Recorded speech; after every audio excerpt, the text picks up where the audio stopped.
Jeannette. Bonjour Laetitia. Ravie de te rencontrer. Ravie également. Ici à Lille, dans ta ville de cœur. Oui. Femme engagée, on te connaît en solidarité, accessibilité, culture aussi. On va parler de tes projets, de tes priorités pour l'ILC et ton envie d'être maire à Lille en 2020. Aujourd'hui, tu avais envie de me faire découvrir un lieu que tu aimes particulièrement. Oui, tout à fait. Un lieu que j'aime qui est ici au cœur de Lille, qui se situe à l'entrée du boulevard Carnot. Un lieu qui incarne pour moi la créativité, l'innovation, le travail aussi. C'est un lieu de coworking. Bah, ça donne très envie, allons-y. Voilà, allons-y. Voilà donc le Clockwork, comme tu peux le voir, un lieu très coloré, convivial. Ah oui, c'est magnifique. Magnifique, avec des petits salons. Un lieu qui est dans un esprit de sérénité, convivialité, de travail aussi. Et c'est tenu par un jeune couple franco-roumain qui, pour moi, incarne aussi la vie multiculturelle à Lille. Un couple qui a le sens du service, de l'innovation aussi, et qui a vraiment envie de se mettre en lien avec tout le territoire et les forces économiques pour notamment accompagner les entreprises dans toutes les phases de transition et les salariés qui doivent à un moment être entre le domicile et le lieu de travail et qui trouvent ici un sas de respiration. Donc j'aime beaucoup ce lieu, voilà, j'y viens travailler, j'y viens faire des rendez-vous. C'est ici que tu vas présenter tes vœux justement ce soir. Oui, c'est ici que nous allons faire les vœux du collectif l'ILC ce soir. C'est un moment important parce qu'on est à 1 an de l'échéance des élections municipales de 2020. Ça fait 1 an qu'on est un collectif d'hommes et de femmes très engagés qui viennent parfois d'expériences politiques mais aussi du monde de la société civile, des associations, des entreprises. C'est un collectif très divers, très libre aussi. Tout le monde peut venir ici au Clockwork. C'est un lieu bien sûr qui sera ouvert à tous pour les vœux. L'idée c'est de s'ouvrir aux Lilloises et aux Lillois et à tous ceux qui voudront contribuer à la réalisation de ce nouveau projet pour Lille. Tu es toujours en poste, oui, parce que tu étais à la mairie pendant longtemps en tant que directrice de cabinet. Et là, tu travailles encore en tant que directrice sur l'accessibilité, c'est ça, à la SNCF? Voilà, ça fait 5 ans que j'ai rejoint le groupe SNCF. C'est une grande entreprise publique. J'ai beaucoup de fierté à travailler pour cette entreprise parce qu'elle s'occupe à la fois des grands sujets de la mobilité et du transport en France et des voyageurs. Et puis en même temps, des sujets plus sensibles dont je suis en charge, qui est l'accompagnement des personnes à mobilité réduite ou en situation de handicap pour pouvoir réaliser leur voyage. Tu organises déjà beaucoup de réunions.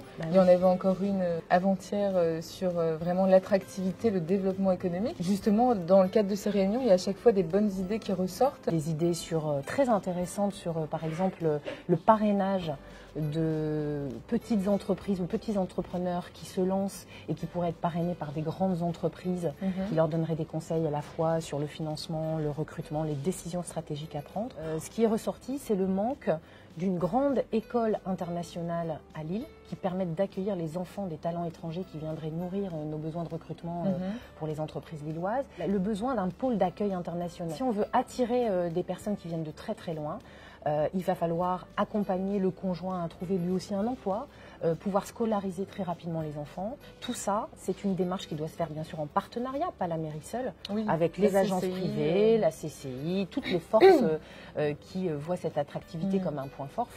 Faut redonner une très forte ambition sur ce point-là.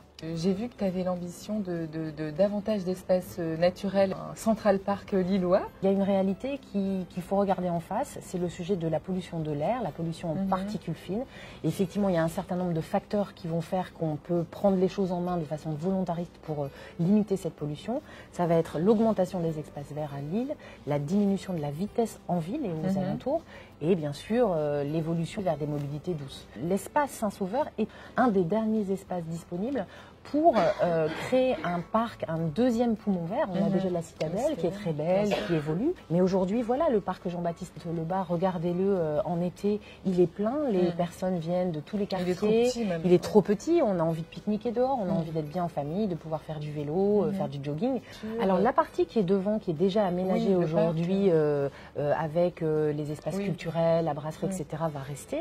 Mais c'est derrière toute cette partie, il y a une emprise qui va jusqu'à la porte de Valenciennes, qui est très très grande, de plusieurs milliers d'hectares.